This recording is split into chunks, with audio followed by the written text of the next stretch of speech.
story collection miyang tabiro khai punam taram okcheri Manipur nukti ki phongba paw che sini khanga chaba maru paw khara miyana pawdam jari ahan bada headlines khangan jari kharawa faida kuki terrorist masen khut thona ke bagi report phangle kungi mi leina da bayum khara tumna mai thadodam le BJP ga lenga paimi nari ba NPF maron thopa horakle police amadi security na chief minister da marik chumba report pidre thamoi sena law and order ngak pangamdre awangwai nimai Manipur ahom thona kai bugumde MP Bimon kuki nam henba singna impan urkun lambi tokthok tuna thadokhre commission of inquiry sia pasana nu singba team na relief kem yengsin kre chief minister ga unakhre proof puna mak chakhom neraba matam da Manipur chakhot ka damni chief minister kemsan mukhet singana DGP sas lokre amu hana pauk santona pijari kharam wa faida kuki tero sina masen khut thona ke bagi report phangle khungi mi leina da bayung khara tumna mai thadodamle ngasi nungthen pung amaga minute yakhai mangarom tarak pada kangpokpi district ki kangchup police station gi awang nungchup tak sumnatagi kilometer tara rom damak labna leiba kharam wa fai kuki kunda nomai kapa amasung bom pokai makon kya tarak padagi mapam asing ekobida leiba khunja sing mi paina khre thodo asi thole habi pauk che si asina mari leila balenga ki authority khra digi confirm tauki noina na khun asida nomai maru kaya kapa amasung bom khara pokai bi makon tabada natana yum mai chapi karakwa mai kusing akobi khuni kujasina unaki thodo asi thola masiga mari leina kangchu police station na kanamata na complaint report fine tarukite amasunenga ki hair authority degi su thogdok thodi ba mafam asida sangsil labagi aya ba pirakti haibadagi kilometer tara rom domak labna leidiba kangchu PS ki makai di thogdok thofom sangsin kide thodo asi thole habi paw confirm tawrabasu ubisen oina phangmangam driba report ki matu inadi thasgi taram dugi ayukta susampur dagi kangpopi tamna gari anida halaki ba thadok leader sing yawba misam sing tolakpa gari anida new kethen man BPS na konba kolen amasung konjim khun anigi marakta kuki khulai pai khupu ka mana ambush toroktuna sas leader yawna misam ahum hat ki ba amasung atopba maribuna swan ki ba thogdu aduga mari lena ngasigi thodo asi kuki khulai pai khupu anigi makta thokpani hairi ngasigi thogdok thokriba kharam wa fai kun asi me om inisingani kumdi kaulup masengi irang thorakpadi kun asida leiramba kunjan sing ayamba masa masagi mai thadokna dona atopa mafam singda lajendru lairakli bani kunjan sing amata laitrabasu khaur wafai kun asi tongan tongan ba kuki kulai paiba sing makoi gi lefam safam amasung lefam oina sinarki bani hairi marmasina thasgi taram dugi embus adu sathaki bani hair duna jingnari ba kuki liberation army KNA gi mathakta kuki national front KNRFP gi kangbunam naman khumba oina nakan ani gi makta khut thona ki bani haibigi report pangke nakan ani namfam asida onsin adru nomai amasung bong kapsin dana khut thona ki bida natana kharamwa fai kun asigi okon na singba yauna yum tara rom tumna mai thadolam le hairi amana namfam asibu koliba kangsu PSG makai di thodok thole mapam asida sangsin ki drabasu leimakong police station gi team amana CRPF ka noina namfam asina sangsin duna thi humbi thabak chatakre hairi ngasigi thodok asida kuki khulai paiba maseng imrakta so opani yaukrebra haibadu sapsana khangmangam ki de BJP ga lenga paimi narakli ba NPM maron thopa horakle police amadi security na chief minister da marik chumba report pidre thangoi sengna law and order nga pangamdre awangbai nimai kumja nisingani ga tarate ki mastra nga di Manipur da nikkhak lingakhiba BJP na nusingba lenga ka kusam na samina rakhiba naga people's front NPF ki hana ki chief minister senior MNA oibada natana party asigi Manipur state unity presidency oriwa awangwai nimai na state asida hoji oirakli ba phim sigi matang na mapan thona pamising da yaning da wapam sing pokdok wa horakle mahang hai Manipur police amadi security makok thongba official sing chief minister da marik chumba report pidre amasung law and order nga pangamde misam miyangi punsi kanba haiba le deng phatraba police amadi security makthau dang asi thongoi sengna pangthok pangamdre haina phongdokre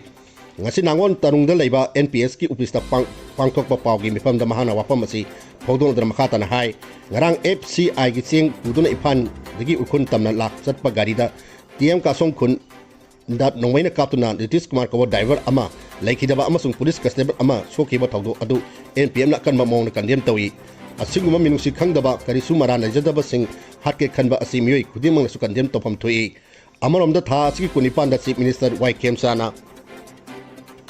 Makan da satuna displaced person amasung kuki sing phajiluraga thadok raba misam sing unuruba da phajilruba rupi sing aduna chief minister da pawdambada mangon da angakpa oina thokle haiki beduna security force amari police ki makok thongba official sina chief minister da marik chumba report pi de haiba takle haiki chief minister da mikup kangdana briefing tawba thokpa makok thongba officer singa chumba paw pi de hainasu awangboina maran siki mahal makatan hai tha siki taram doina kuki singna phajin luraba matung tha siki taranga thadokriba misam sing aduna hakthena thengnar pagi pawdamgi matung ina lailon wifi gi khunja nupi sing yauna makoi bu pharga minitian singna sinabani hai haire thadorok taba misam taruk adubu pangnaba police operation singba deptan sathari hairabasu ngasi phawak thogdo adubu hakthena thengnar kiba singa phawa police na biramdre kanana kadai digi phabano masakhang bra haibna singbagi report lawba phawak langlamdre haiki hojik mafam khangdeba misam taruk adu miyamna nataga MLA minister na salaga thigadab nate makoi bu thiba haibasi police amadi security gi mathawni mathau tawda police amadi security na thamoi sena mathau pangthoktrabadi miyangi punsi asi safaba oigadra hainasu pamungsing onsin dona hangke awangbo na makhatan hai thogdok thokiba leiron wifi da ngasi phawba police amadi security force na sangduna operation na singba chathatiba karigino hangaduna khunmacha du da police paramilitary ngasi numit tara impani suro phawak changma ngamdrabadi manipur state asi makoina ngakpak ngamkigadra hangki india gi security force adugumba khunmacha du changma ngamdre hairabadi adopa leibana landarakpada ngakpak ngamkidra hangaduna security gi top officer singna phaganu amadi miyambu adum hatna sanu haibagi poktak leirabra haibasigi pakum pidamni haiki police amadi security force singna mathau nithina tawrabadi thogdok thofamda chalaga hangbam thoi thogdok adu hakthena thengna hoba amadi uhoba miyo singdagi thogdok adugi matanga hangdana kanada hanglaga operation chathari bino hangki police amadi security makok thongba official singna miyambu asumaina lan lamjingba amadi miyamgi punsibu sanariba asi yaroi miyambu lan lamjingnaba makoibu tolop pibanate miyam ngak senaba amadi aranba tobosing thingnaba makoida tolop piribani haiki amam ngasi NH 202 da amuk nambi tokharambagi thogdok thogle ngasi law and order pariba security force police ki top official sing kari tawrga leibano hangnaduna makoida kari su tawganu haibagi instruction lairabadi sengna khangalu lengana MLA minister nakaya honorable security force nga thamoi sengdawdi kari su yaroi state asigi leiriba police amadi security force ki makok thongba official singda miyamna wahang yamna hangningai leire hainasu awangboina permission na piendaba phongdokki manipur ahum thona kaibgumne MP Bimon damdam amada police power lairektaba loirana siminon social alaba amadi kunai amada laigadaba not discipline hairiba ahum asina mangselakpa haibasi kunai adu kaire haibi asoba khudamni hairaduna phibam asi manipurda sabsana thole amasung state asi masetana kaibgumne miyamna yamna section matam oire haina congress MP Dr. Angomsa Bimon akwajuna pongdokre wapam asi district football association DAF Thawan gi makhara Thawan kiti lekai rising club KRC na sinduna apunba team kuntra mangabu group dipan thona khaidonaga khetri lekai harabi lampakda mamang thagi ahumdagi satharki ahanba KRC trophy lisingani kuntaro under 17 9A side set 11 football tournament osinbigi thorom da saruk yadona pogdoki bani thorma sigi athoiba mithulen oikiba MP na makhatan hai me ahum inisingani kulhumdari hogre irang asi mapan thongda tapthaba ingthaba malabsu hojidi khamthengna aruba phibam da yaure iramda sibu saruk ahum thona khaidoklaga waram mapung phane chatharakle tampaki purup sing khanaba loram matungda singi purup sing dasu khaidoknabagi waram sing mapan thona chatharakle leiba amagi law and order maintain tawnaba leiriba physical force sinaba ngamba institution oiriba police asi manipurgi oiradi sada mauda power leitraba namda ama oire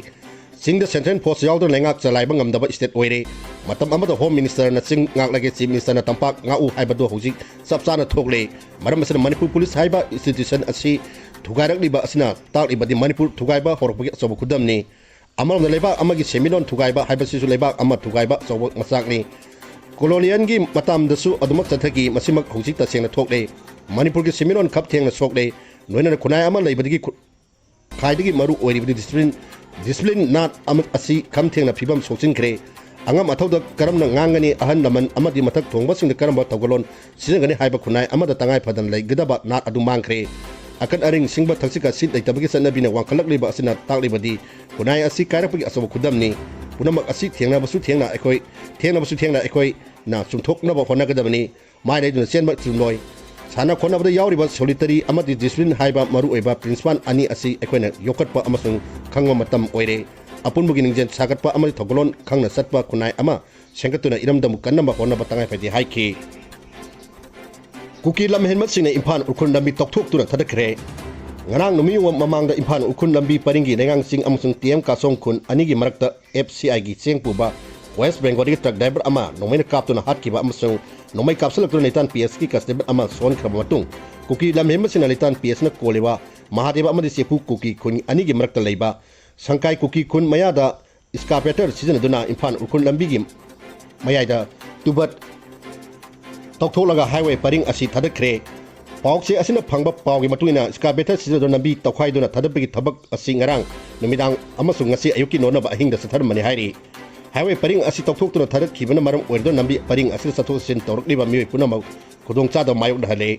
maram amarom da ngarang ukhun district sing NPG pusel batrak sing amasung oil tanker sing bu central post yauna ngak sendona changlak khabasu nomena kapna truck driver ama hat ki thokdokpu ukhun gi MLA Ramuibana akan mamong da yang da phongdokpa loinana thodok asigi matana si minister da miyang changbi haise fe hairi MLA gi makai digi ukhun gi miyang gi damak tangai phana hingra sangwa polam sing impan ukhun nambi paringda pusilakpa yada basu impan diba punambi NIS anida maudi tadubi phorga ukulomda pusilakna ba thorang nokhopiu haina su MLA na si minister taksin khre hairi ukun nambi gi oina mahadebagi ukungi new heaven phawgi marakta leiriba nambi sorokta ahen ba security deploy tawduna makha ta ngarangi asigum tawdok thon dana bhona biu haina su MLA na si minister da taksin khre hairi ngasi numidang athengba phawdadi impan ukun nambi da nambi wu escalator season dana toktholaga thadalamba senabani haiba mi amasung makhoi na season namba escalator na singba phagatpi paw lekide Purup puna mak chakhoi min ram matamda Manipur chakhoi kadamni si minister Khemsan Manipur gi sing amasung tamda leminari purup kuntha ka taruk thongmana na samina naba matamda Manipur chakhoi ngawani haina si minister Y Khemsan phongdokhre wafam asi hotel imphanda Birsa Lives in New Bharat ki manung channel lenga ki Private Affairs and Hinsna Janjantia Garima Usap Nisingani Kuntaruki Makara Sinduna Hotel Asida Pangtokiba Tomda Post Metric Scholarship Children Tribe ki beneficiaries singa kanana Pangtokiba interactive section the Saru Yadana Pangtokibane Simistan High Post Metric Scholarship Asigi Pandamdi Purup Punamak Manana Awangba Tangka Tangan Pani Ngasi Torom Asid Asina Leba Asigi Tribe Miyangi Panaba Amasumapang Kanaba Honaramba Lusingba Birsa Mundana Loroma Todang Simbu Ikai Kumnabani Mahiroi Karana Hokiba Tha Mari Rongi Scholarship Sempamsing Pangdabi report ki matang na paludana mahana hai scheme asigi phansing di mangjona na release tawkre pantha bakra yauri ba si Aadhaar bank account link tawbagi matang da oigani mari nei naba operation sing na pantha da mahiroi singi scholarship sing phangna hanna bi da mathau ta ba thabak ne packet kadam hai ki dharma sida video conference ki kuthang da saruk yakiba deputy chief minister lemsa ki gena education tribal naha singi mapangan hapa amasung tungda apaba mioi ohel madamaru oiba thodang lauri haina su phongdoki ngasigi thoromdur chief minister na saruk yababu tawbiman khangba unaduna post metric scholarship asi isam samba sen gi temang pi banate masina mahiroi singbu makoina phangningba pandam yaunaba mahi tambada mateng panglibne haiki loisalapda story collection miyang tabiri ba khwai punam ko amukka na kurum jari pawlo jari